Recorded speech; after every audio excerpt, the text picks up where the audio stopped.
ರಕ್ತದೊತ್ತಡ ತೊಂದರೆಯನ್ನು ನಿವಾರಿಸುವ ಮುದ್ರೆಗಳಾದ ವ್ಯಾನ ಮುದ್ರೆ ಮತ್ತು ಕುಬೇರ ಮುದ್ರೆ, ಈ ಎರಡು ಮುದ್ರೆಗಳ ಬಗ್ಗೆ ನಾವು ಇವತ್ತು ತಿಳಿದುಕೊಳ್ಳೋಣ. ವ್ಯಾನ ಎಂದ್ರೇನಿಲ್ಲಿ?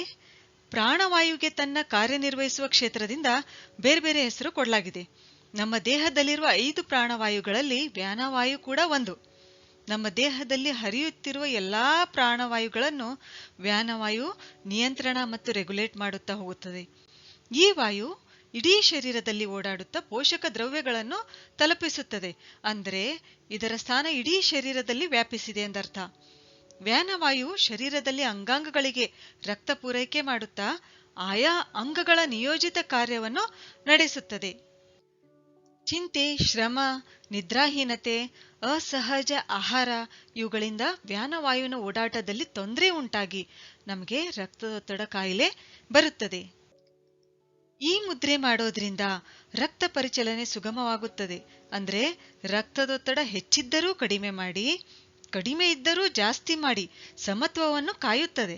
ರಕ್ತದೊತ್ತಡ ತೊಂದರೆ ನಿವಾರಣೆಗೆ ಇದು ಅತ್ಯಂತ ಮುಖ್ಯವಾಗಿರ್ತಕ್ಕಂಥ ಮುದ್ರೆ. ಸನ್ಸ್ಟ್ರೋಕ್ ತೊಂದರೆಗೆ ಈ ಮುದ್ರೆ ಬಹಳ ಉಪಯುಕ್ತವಾಗಿದೆ. ಮಾನಸಿಕ ಒತ್ತಡ ಮತ್ತು ಚಿಂತೆ ದೂರವಾಗಿ ಮಾನಸಿಕ ನೆಮ್ಮದಿ ಸಿಗುತ್ತದೆ. ಈ ಮುದ್ರೆಯನ್ನು 15 ನಿಮಿಷ ಮಾಡೋದ್ರಿಂದ ಮೆದುಳಿಗೆ ಹೆಚ್ಚಿನ ಶಕ್ತಿ ಸಂಚಲನೆಯಾಗಿ ಯೋಚನಾ ಲಹರಿ ಹೆಚ್ಚುತ್ತದೆ. ಹೃದಯದ ಮೇಲೂ ಈ ಮುದ್ರೆ ಪರಿಣಾಮ ಬೀರುತ್ತದೆ. ಹೃದಯದ ಕಾರ್ಯ ಸ್ಥಿಮಿತಗೊಳ್ಳುತ್ತದೆ. ಶರೀರದಲ್ಲಿ ವಾತ ಪ್ರಕೋಪದಿಂದ ನೋವು ಅಥವಾ ಹೊಟ್ಟೆ ಉಬ್ಬರಿಸಿದಾಗ ಈ ಮುದ್ರೆಯಿಂದ ನೋವು ಶಮನಗೊಳ್ಳುತ್ತದೆ. ನಾಡಿಗಳ ಕಾರ್ಯ ಬಲಗೊಂಡು ಅನೇಕ ರೋಗಗಳನ್ನು ಈ ಮುದ್ರೆ ತಡೆಯುತ್ತದೆ. ಮಸ್ತಿಷ್ಕದ ಮಾಂದ್ಯ, ಅತಿ ನಿದ್ರೆಗಳಲ್ಲಿ ಈ ಮುದ್ರೆ ಚುರುಕುತನ ಉಂಟುಮಾಡುತ್ತದೆ. ಅತಿ ಬೆವರುವುದು, ಅತಿ ಬಾಯಾರಿಕೆ, ಅತಿ ಮೂತ್ರ, ಅತಿ ರಕ್ತಸ್ರಾವ, ಅತಿ ಜೊಲ್ಲುರಸ ಈ ತೊಂದರೆಗಳನ್ನು ವ್ಯಾನ ಮುದ್ರೆ ಏನಿದೆಯಲ್ಲ ಇದು ಶಮನಗೊಳಿಸುತ್ತದೆ.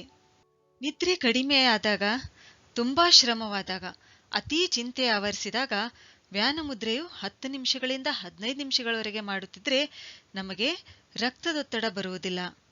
ನಿದ್ರೆ ಕಡಿಮೆಯಾಗಿ ತಲೆ ಭಾರವಾಗಿದ್ರೆ ಹಾಸಿಗೆಯಲ್ಲೇ ಈ ಮುದ್ರೆ 5 ರಿಂದ 10 ನಿಮಿಷ ಮಾಡಬೇಕು. ತಲೆಯ ಜಡತೆ ನಿವಾರಣೆ ಆಗುತ್ತದೆ. ಆಂತರಿಕ ಶಾಂತಿ ಮತ್ತು ಆತ್ಮವಿಶ್ವಾಸವನ್ನು ಕೂಡ ಈ ಮುದ್ರೆ ಮಾಡೋದ್ರಿಂದ ಹೆಚ್ಚುತ್ತದೆ. ಸಾಮಾನ್ಯವಾಗಿ ಈ ಮುದ್ರೆಯು ಬೆಳಗ್ಗೆ ಮತ್ತು ಸಾಯಂಕಾಲ 10 ರಿಂದ 15 ನಿಮಿಷಗಳವರೆಗೆ ಮಾಡ್ತೀವಿ.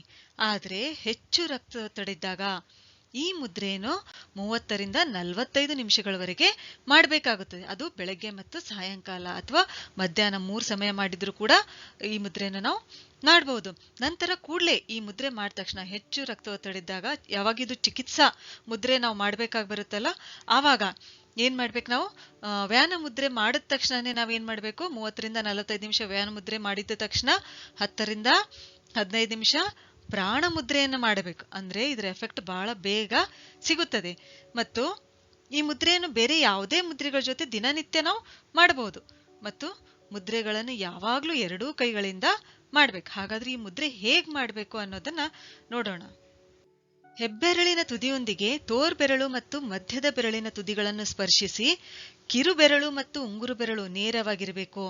ಆವಾಗ ಇದು ವ್ಯಾನ ಮುದ್ರೆ ಆಗುತ್ತದೆ. ಆಕಾಶ ತತ್ವ ಮತ್ತು ವಾಯು ತತ್ವಗಳು ಅಗ್ನಿಯೊಂದಿಗೆ ಸೇರಿ ದೇಹವನ್ನು ಸಮತೋಲನ ಸ್ಥಿತಿಗೆ ತರುತ್ತವೆ.